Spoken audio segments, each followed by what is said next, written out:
Hey, Brave Bears. Welcome back to another edition of the Brave Bear Show. I'm your host, Bernie Shung, and I'm very, very excited about the guest we have here today. If you've been in the Brave Bear community, you have seen this guy around for a while now. He's my dear friend. He's my holistic health coach.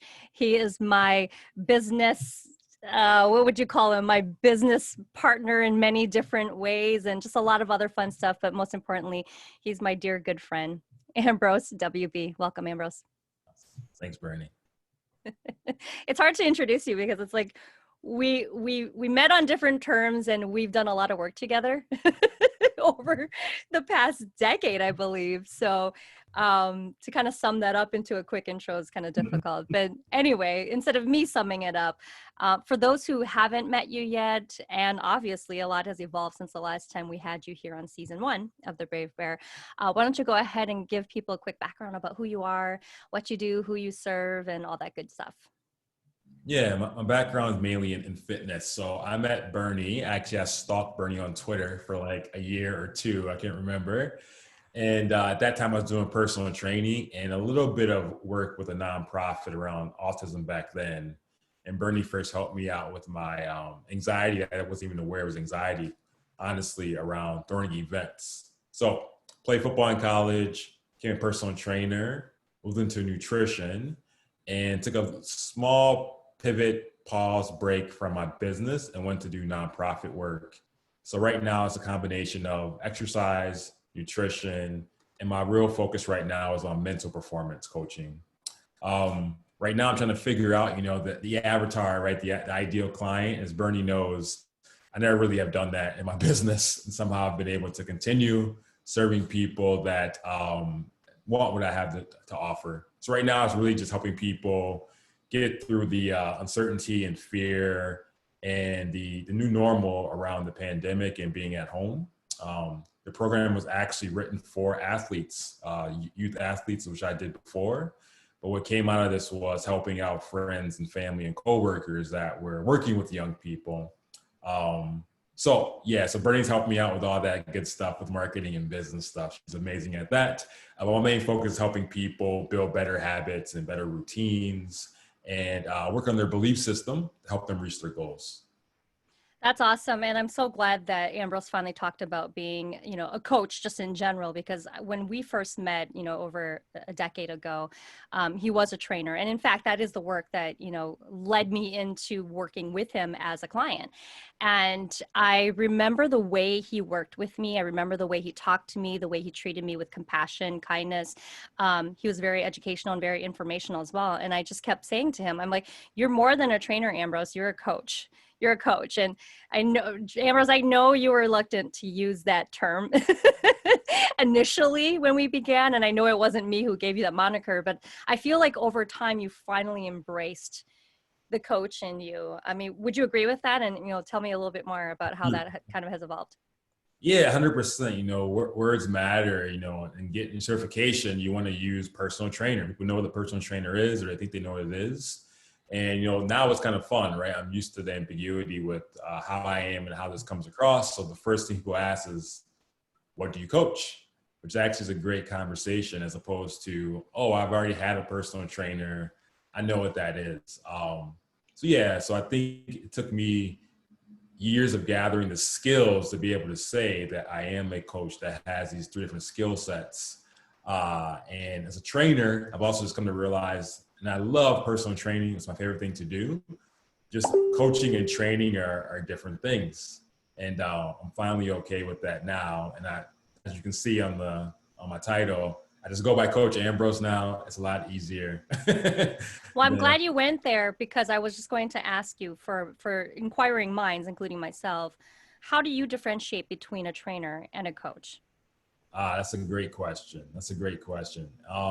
So trainers typically, when I train people, I was giving them the weights. I was wiping down the bench. The idea of me as a trainer at my company was to make my client feel the same way they would feel as if they were at a beauty salon or getting their hair and nails done.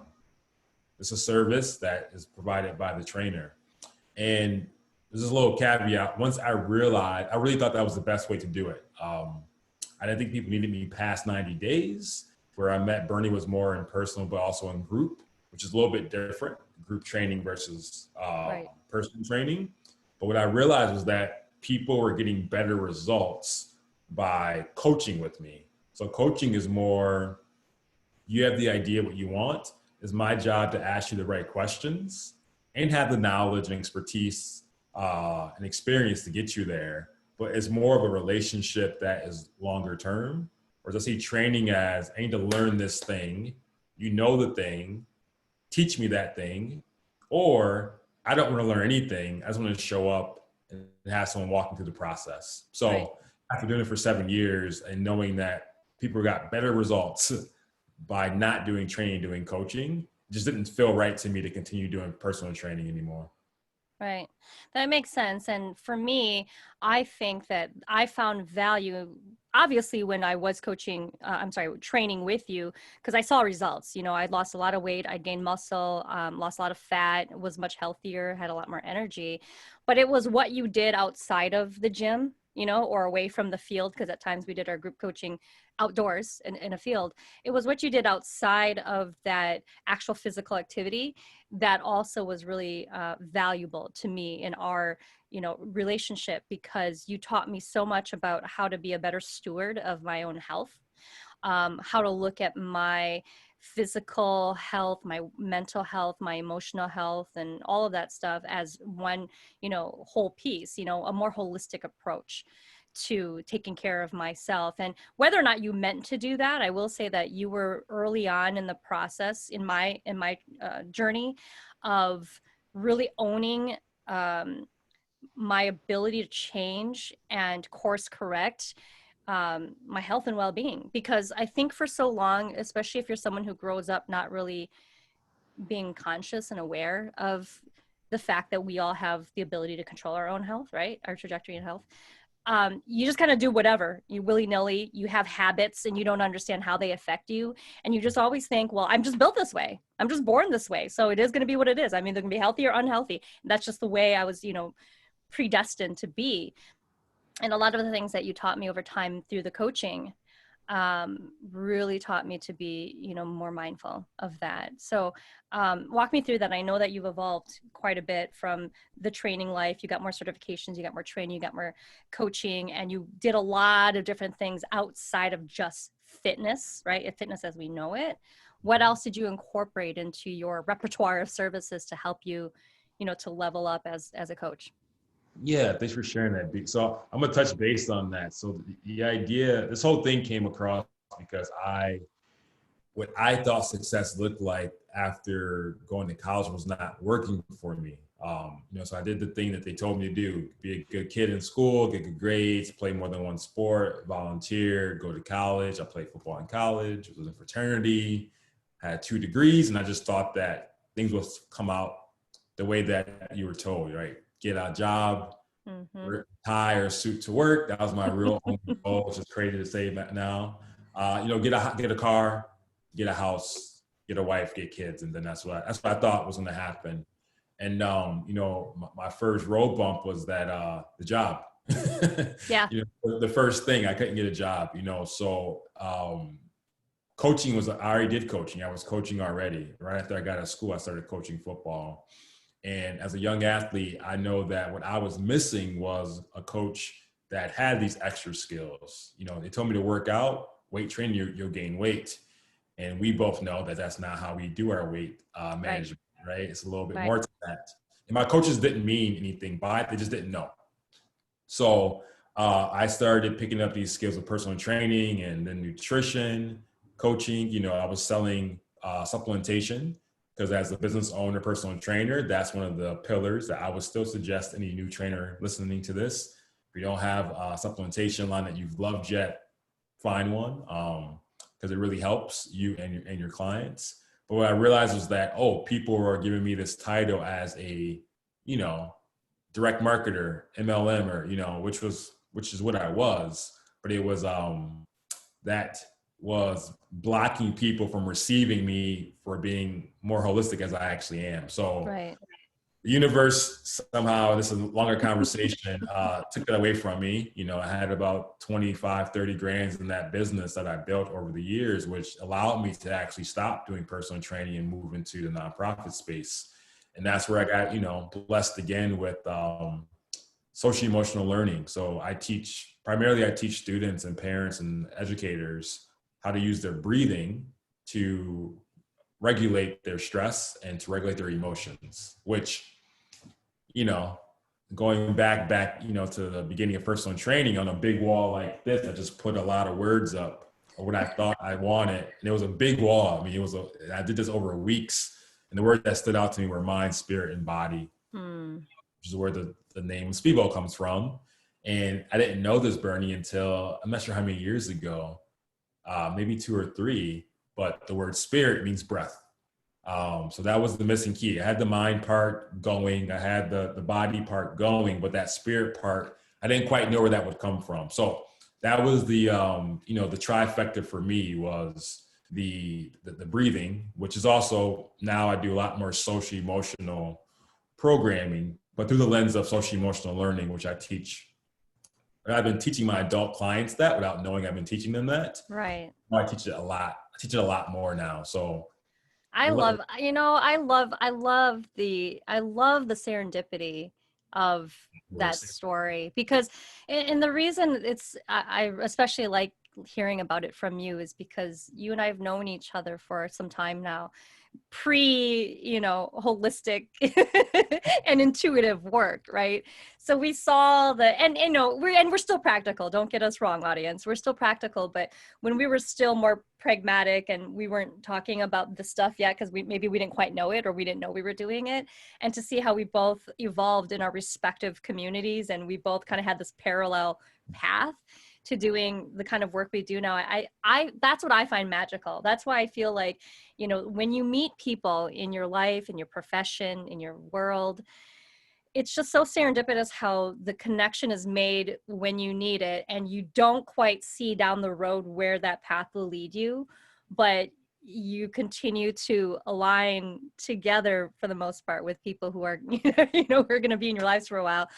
And here we are both doing this work. And it's so amazing to me. So when we both kind of like started to do more of like the joint ventureship kind of stuff that I was talking about before, you started telling me about you doing like, you know, breathing and mindfulness and meditation. And I'm like, oh my gosh, I'm doing intuitive work. How did we get here? Right. So, I mean, did you, I know you said that you feel like it's been kind of in your life, but have you felt a pull to do this kind of work for a while? Did you kind of wake up in the middle of the night? Or, I mean, do you know how that process really happened for you once you made the decision? It's cool. I'm glad to see your email says Life Spark again. I haven't seen that for a long time. You know, personal email. So Yeah. that's what I would call it. You know, be is like it's either I stumble into these things, or it's just like a spark. It's like I call them like a life shock, or something like smacks me in the head. So That should be your email address is Life Shock. Mine is Life Spark, yours is Life Shock. That's great. So back in 2012, you know, when I was, you know, my only goal then was to be the best personal trainer in Milwaukee, and best meaning the best for people who I served, not the best, you know, by any accolades, but we actually got some accolades as well. And when I sat down to, you know, look at the vision, at that point, my job was to keep the vision of the company going. I had an assistant, shout out to Natalie, who I met through Bernie, and I had a team of 6 trainers, and had a lot of time by myself to look at, you know, where do I want this company to go and grow. And it was a big vision back then. And I just didn't feel that I was in the right place, even though we were doing good work. So that's where, you know, talking about feeling called, I felt almost a life shock getting called to stop what I was doing. Which is just as powerful as being called to do something. Yeah. So, you know, I moved downtown. I had a gym location picked out. It just was, hey, me and this partner that Bernie helped facilitate that conversation. That didn't work out. I had, cool, you know, let's pivot and go downtown, get a space. And that worked out pretty well. And then it didn't work. And then at that same time, I was already doing volunteer work. So that's one thing that I've done forever is volunteering. And back then I didn't talk about it very much. And this one local organization came up 3 times. After the 3rd time I went I'm not sure about the stories. Maybe I haven't told the story to your audience. So I went to the center and just to go see what it looked like. And the guy said, "Hey, you got to work here." And I was like, at this point, like, nah, man, like I'm not working a job ever.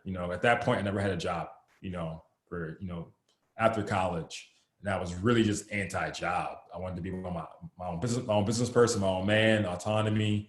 And I checked in with a few people. You're one of those people. And everyone pretty much said the same thing. Hey, you already do this type of work. I'm not sure what you're doing next, Ambrose, going back to school or things like that. Maybe you can just do this for some period of time and see where it takes you.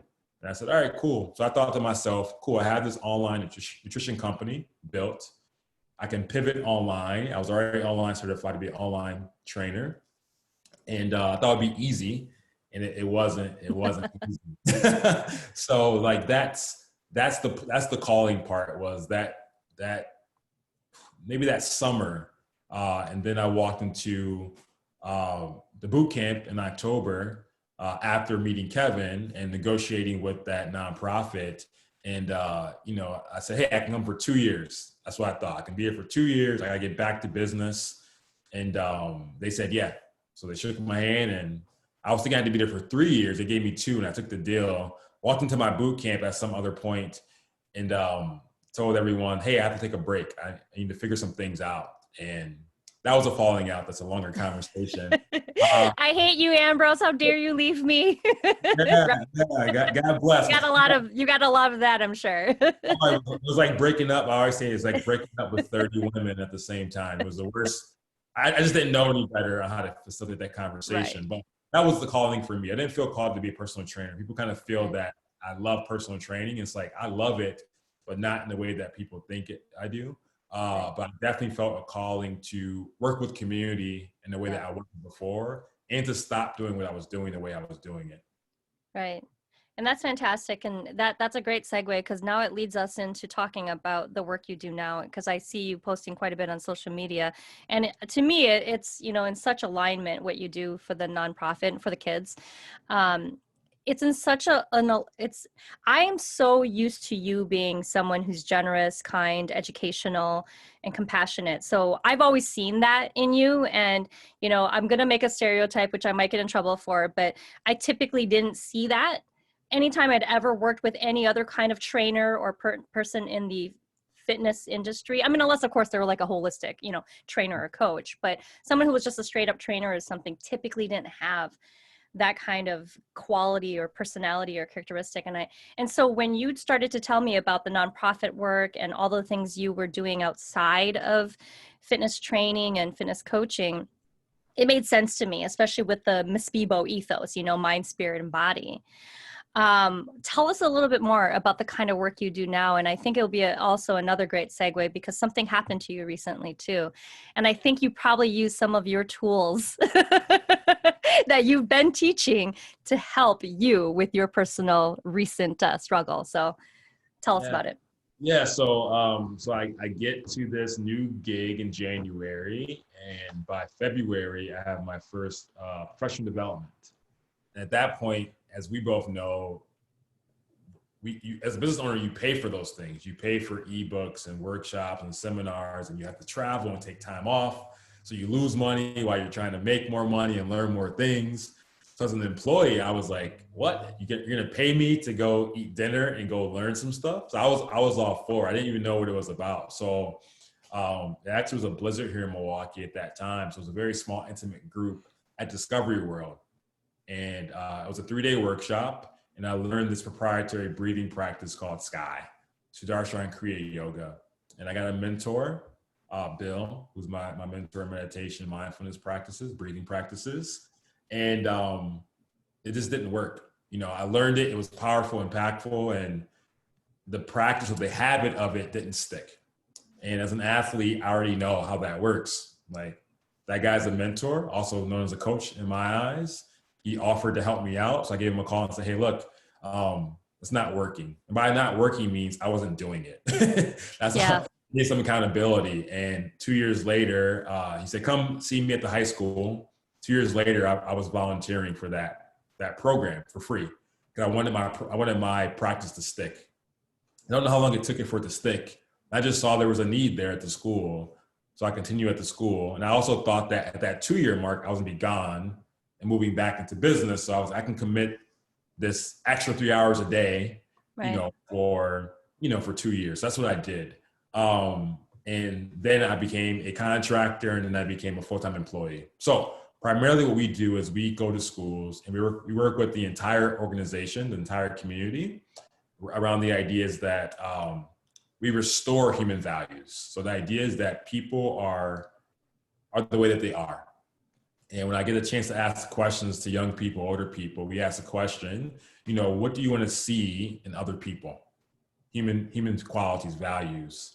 I write these lists, Bernie, every week all across the country, and they're the same exact words. What are 8-year-olds. they? What are they? Give me top three.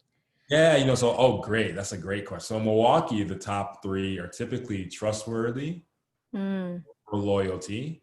And then the next ones are they're very different. But the one that I focused on most in Milwaukee is trustworthy, the kids say, and loyalty. But you have love, caring, funny, kind, generous, compassionate, yeah. fast, all these different qualities. Yeah. And we ask the question, if you want that in other people, is it fair that I want that from you? And everyone says yes. Then the question that we ask next is, are you always that way? Are you always loving and kind and generous? And most people say no.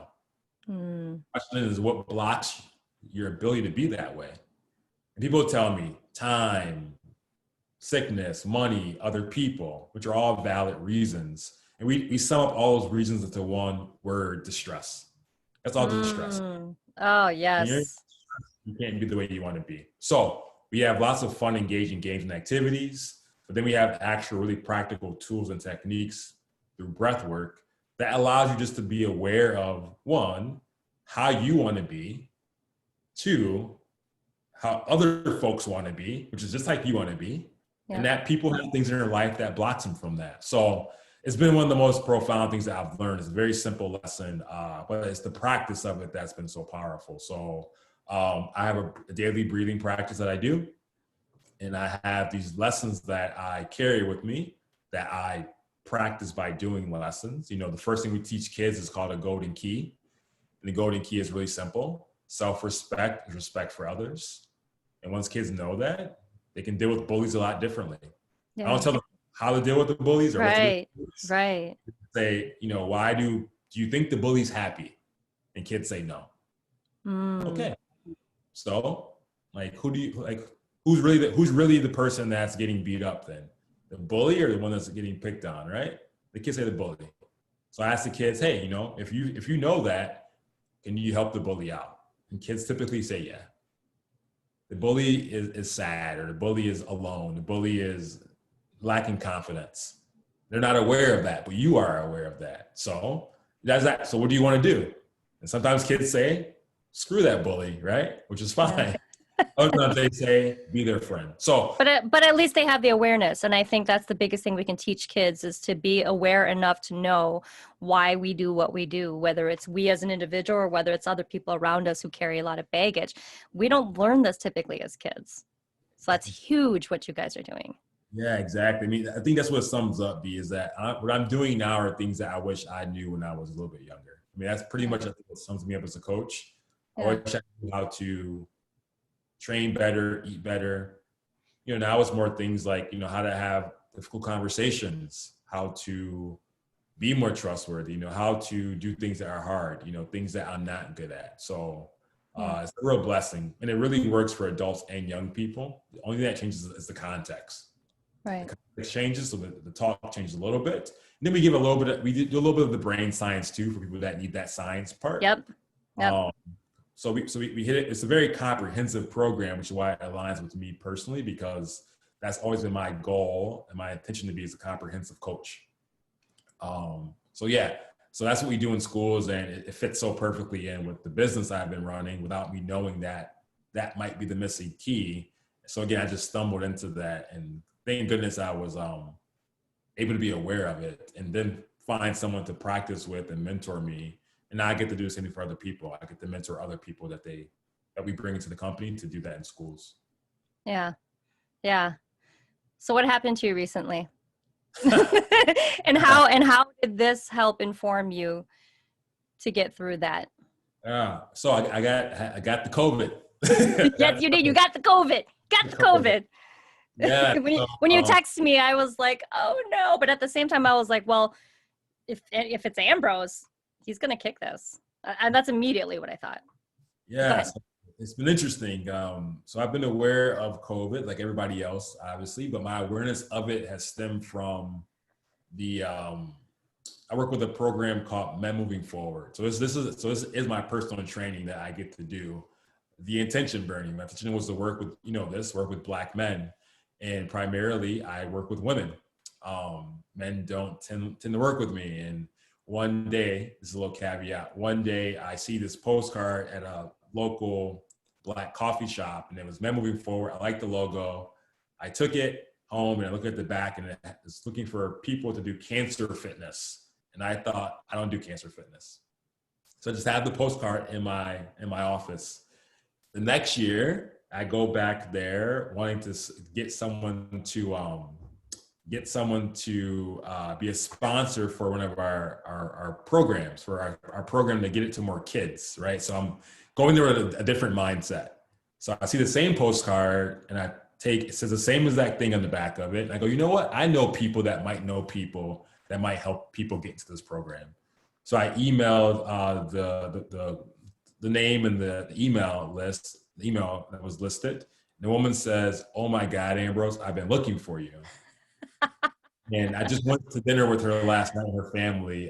So it's a wonderful program where I work with Black men who have prostate cancer. So they have these comorbidities that are being talked about, cancer, then they have kidney disease or they have diabetes. And so Yeah. my awareness of COVID has been really high. I can't afford to get it because I get to work with these men. Right. Right. So I've People been with doing, compromised immune systems. yes. So I Yeah. haven't been scared. I've been doing what I've been doing. And then, Friday night, I came back from Chicago working with, what was that, 70 kids at a school down in Chicago, and have a headache, which isn't, maybe I'm dehydrated, maybe my glasses, who really knows why. The next day I have that program. The very first day I go there and I crush it. It's an awesome program. Sunday I'm feeling a little bit tired, but again, I worked really hard that week. And then by that Monday, Tuesday, I had so much fatigue and body aches and headaches that I knew I had it. I got tested on Monday, got the results back on Wednesday. So I think the biggest skill that I have built up, after being in my 20s where I was go, go, go, hustle, hustle, hustle, grind, grind, grind, is I can stop right now, almost anything at a drop of a dime. Mm. I can detach. I think that's what I've learned, is how to become detached or have dispassion. So don't get me wrong. The first day, Monday, Tuesday, Wednesday, I thought, you know what? I'm just going to work a little bit less, sleep a little bit more. But no, by that Wednesday, I was in the bed. I didn't do anything. And I think that's where, what I do as a meditator, I didn't judge myself. I know the facts. I've heard the facts. And now I'm having the personal experience. So in a weird way, I was happy to get it because I can say now I know what the experience is like, and I can share that with other people. Yeah. And that's actually what I was thinking about why I had it. I'm going to be fine. I know I'm young, I'm healthy, but horrible body aches, horrible headaches. The fatigue was probably the worst thing. I lost my smell, lost my taste, but it was a hard 10 days. Okay. Took another week off again, just to make sure that I was okay. I'm not gonna lie, I wasn't doing my breathing practice the whole time. I did it the first couple of days and they got too tough. I wasn't meditating, I was very uncomfortable, but after doing meditation and doing silent retreats, sitting in uncomfortability, I'm getting better at that. I'm getting a lot better at that. So, wow. Well, I'm so glad you're much better now. And and I love the piece that you said about not judging yourself, because, in the meditation I learned, that's the first thing you learn, is to not judge yourself. It's to really be present in that moment and to surrender to that moment, because I think we are always on the go. We're always running. We're always hustling. We're always doing. And I think that also takes a toll on the body's immune system as well. So, not that I wish COVID or any kind of illness on anybody, but sometimes that is an experience that informs us what we need to do more of to take Yeah. care of our health and well-being. So I spent more time, I wore my mask way more than I did before. And I Yeah. was kind of conscious of that, but I got outside in nature, Yeah. and took walks, and, it was really, fresh air during that time. I Yeah. could feel it. I could feel the difference of the fresh air outside Wow. in my apartment. I made sure to get first thing in the morning to get some sun. I did all the things I could do, drank water, got sunlight, listened to music, positive things. Yep. So I had the COVID, and I've been feeling a lot better. There's some lingering effects. It's one thing I do want to share with people. Sure. Again, like judging yourself, comparing yourself, like everyone's experience is different that I've spoken to about COVID. But the one thing that I know right now that I am working through is the brain fog. There's some residual brain fog that I've heard last months, or there's breathing problems that last months, or you don't have smell or taste and that lasts for months. Okay. And honestly, I didn't think about that. I was like, I'll bounce back. But the brain fog is real, so even right now, I'm going to do more than I did the last 2 weeks, but it might not look the same as I thought it would look. And it might not look like someone else who has had it. My partner has it, and she's running 5, 6, 7, 8 miles, and she's Wow.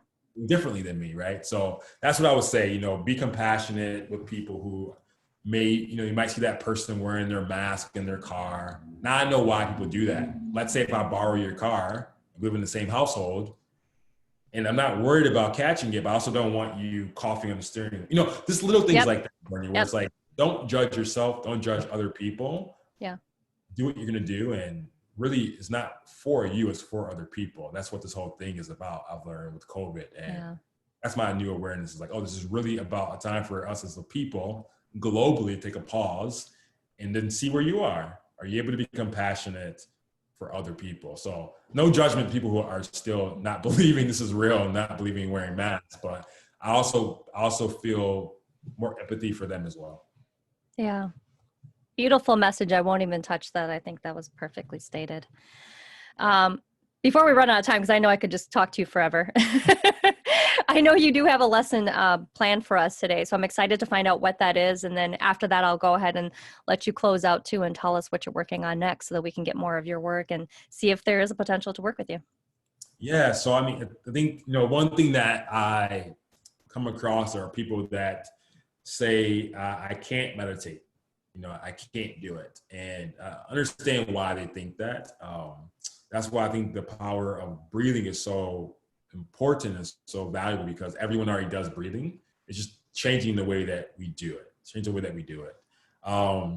if we have more time, maybe a special episode for B, or maybe I just send a video to your crew. I like to people go through what's called a Pancha Kosha, or a 5 layers meditation. That's something that we'll do in the future. But right now, I just want to give you a really simple, practical technique that you can do at any moment, any time, that you can feel a difference in your mood and how you are. So when I teach meditation, I teach breathing, I just talk about our natural fight or flight response, right? Sympathetic versus parasympathetic nervous system. Your breathing is like a gas and a brake.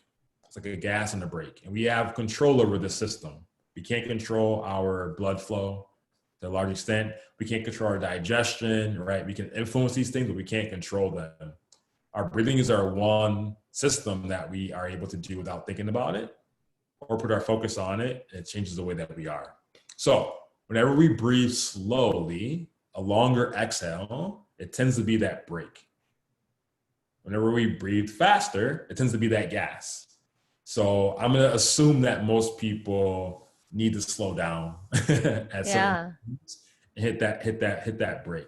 So it's called straw breath. So again, you're going to see things like box breathing and 4x4 and whatever works for you, do whatever it works. I like this one because it's very, very simple. I can show kids that LeBron James does it, so it kind of helps out too. So like, okay, cool, I'll do it too then. So what you want to do is use your lips as if you're breathing through a straw. Okay. Like a small coffee straw. So I'll explain it first, and I'll have Bernie. I will be the model. Model behavior, right? So we're going to take a deep breath in through our nose, filling our lungs. Small hold through our lips and breathe out.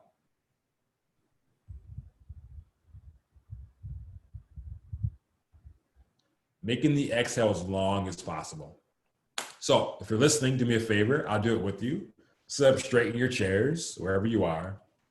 Put your feet flat on the floor to get grounded. No special need for hand postures. If you know them, great. If you don't need to do any special hand posture. I like my palms to be up on my lap or on the desk in front of me. And it really helps, for Bernie and myself, it might be more awkward than you at home, but if you can close your eyes, it really helps. If you can't close your eyes, just lower your eyes.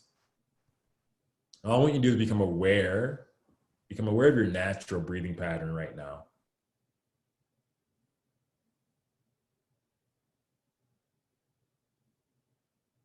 I like the word Bernie used. Surrender to any craving to change how you are right now. It's fine. Whatever your breath is doing, just let it go. Become aware of your body. Again, don't have to change anything. Just become aware. As we all begin, take a deep breath in through our nose, filling our lungs. Make that small hold with your lips and breathe out slowly for a long time.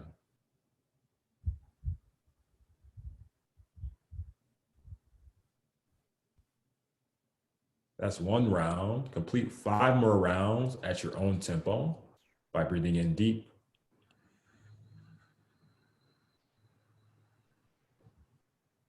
And out through your lips.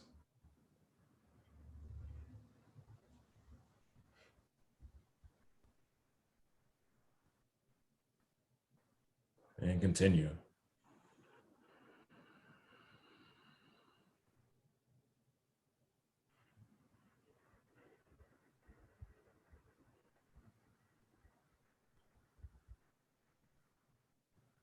Keeping all your focus on your breath.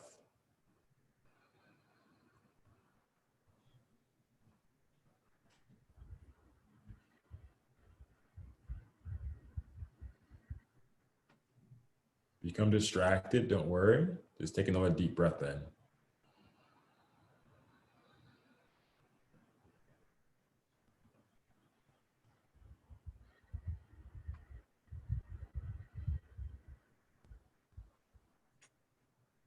Start your last breath.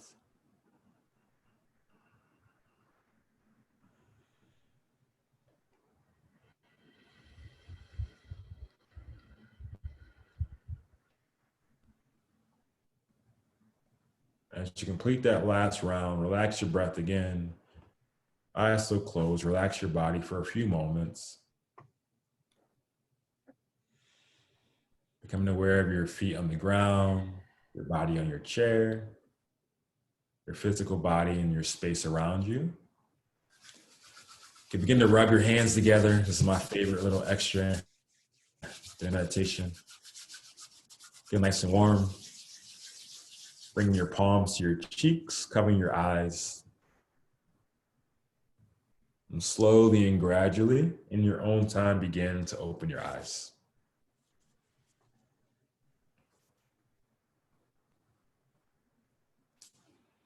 Wow, I needed that. The kind of week I've had, I really needed that. Thank you for that. That was beautiful. Yeah. So that's a version of straw breath, right? So a straw breath is just this. We already do these things. We all take sides for a reason. Yeah.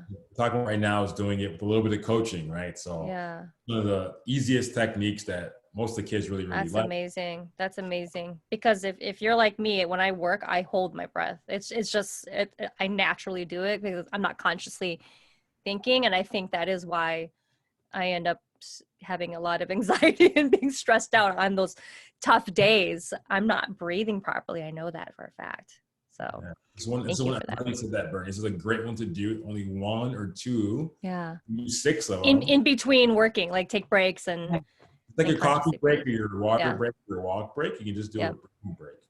Oh, that's beautiful. Thank you so much, Ambrose. Woo! I'm ready to go take a nap now. Yeah. But I So have a lot to do today. real quick, this a little caveat. Sometimes people mistake the Yeah. feeling of being tired with the breath making them tired. And Yeah. earlier, it's just an awareness. If you work Yeah. the way and I work, you probably deserve a Yeah. nap. So don't. Well, well, I'm sleep deprived, so that's probably why I feel like I do need to take a nap. But you're right. For the most part, when I have meditated in the past or did breathing exercises, I actually felt more energetic and ready, like centered and focused and ready to do the next task. So thank you for that clarification. Okay, well, I know we got to go. I know we've got some stuff to do today. I know you got to get going as well. But please tell us what kind of things are you working on right now? What kind of projects do you think align with Brave Bears? How can we find your work and do stuff with you? Great. So me to start at the top, right? I'm a coach. I coach three things: moving better, eating better, and breathing better. It's all the same thing, but different buckets that you can tap into, right? The bucket that we spoke mostly about today, maybe not most, half and half, is called Sky Schools. So Sky Schools is a program that teaches stress management, emotion regulation techniques, primarily through breathing, but from a social emotional lens. If you're a parent or an educator attached to a school or community center, please let Bernie know, let me know. I'd love to talk to you about what we do and give you a free introduction session. Two, kind of goes along with that, because I have this shirt on right now. You can see it said, let's breathe together. So people are probably getting confused, I'm sure, because is this Sky Schools? No, it's not Sky Schools, but it's one of my buddies, Ronnie Thompson. He has a new organization called Let's Breathe Together that's been stemmed out of the social unrest with the recent death of George Floyd. And where we were in alignment is the idea that the phrase "I can't breathe" got a lot of popularity, Yeah. rightfully. And it didn't sit right with me, but I didn't do anything about it other than teach people how to breathe. What Ronnie did was create this T-shirt. And if you want a free shirt, hit Bernie up. I got to send Bernie I want a one. free shirt, so I'm going to hit you up too. That's your address. So Okay. that's that. You're going to see more about that as we move Okay. forward. We don't really know where that's going right now, to be honest, Bernie. It's Excellent. just excitement around that, and I'm sure Yeah. it will support Sky Schools. But the thing that I'm most excited about is mental performance mastery. Mental performance mastery. So I made the intention to get back to working with the youth athletes last year going into January, and I worked on a curriculum to be able to give to kids and coaches last spring, this last spring. But then March happened, and once March happened and COVID happened and then schools closed, I just didn't feel right giving this program at this time. At the same time, my friends and my colleagues and the other people in business and freelancers were really stressing out. So I contextualized the program or recontextualized the program for adults. So I did a pilot program back in April, and I had 15 people that went through it, and it was a fantastic program. So what it is me teaching you the 10 pillars of mental performance coaching. So what we just did was one pillar. Pillar number 6, mental imagery and meditation through breathing. But when people ask me about breathing, I'm like, you know what? There's so many other things I get to share with you that might help you. Because I told you my story earlier. I knew how to do meditation and breathe. I just didn't do it. So I teach folks those other pillars. I can give it to me really, really quickly. 1, elite mindset. You might hear me change what I say. Have to, need to, no, it's I get to. That's an example of having elite vocabulary. 2, motivation and commitment, which I've been doing for a long time. I just do a little bit differently now. 3, focus and awareness, which again ties back into meditation. They don't teach kids how to actually focus. They just say to kids, focus. No, you have to learn how to focus. Number 4 is self-control and discipline. 5, process over outcome. 6, mental imagery and meditation. Number 7, habits and routines of excellence, right? I'm a habit-based coach. 8, time management. Then number 9 are for really elite-minded people, leadership and culture. Mm-hmm. So it's an 8-week program for most people, 10 weeks people that want the extra bonus. You do it with other like-minded people. So on Wednesday, I have a webinar coming up to explain this, talk about mental performance coaching, give a couple of practical tips and tools like I just gave with Straw Breath. And honestly, it's just really a chance to share what it is, get you around other people. But if you're the right fit for you, love for you to join the program. It's starting pretty soon. Awesome. Did you want to tell the link or should I just put it in the show notes? I don't know how long or short your link is. Yeah, so I'm on the internet at Ambrose WB1. So you're gonna find me posting things there. I didn't do the tiny URL like I should have. That's okay. Yeah, I'll share with B the actual link Okay. and get you information. Okay. So Ambrose is awesome on social networking. So anywhere there's social media, for the most part, you'll find Ambrose there, Ambrose WB1, just in case you can't find him. And then I'll make sure to include all the show notes in the show notes, anywhere where you can find Ambrose. And I'm on your stuff stalking you all the time too, so I know where to find you as well. So with that, I hate to have to say goodbye, but I know you got to go. Thank you for coming back for the season 2 of the Brave Bears show. I knew there was going to be a lot more that we were going to be able to talk about today as we both have leveled up over the years, but thank you for the work you do. Thank you for being such a great friend and being such a great coach to me. I'm continuing to get healthier because of your influence, your help, and your coaching. So thank you for that. And I'm so happy you're feeling so much better now with the COVID now COVID, being yeah. released, the COVID time. So with that, thanks, Ambrose. And thank all of you for joining us for this awesome episode of the Brave Bear Show. And we'll see you next time.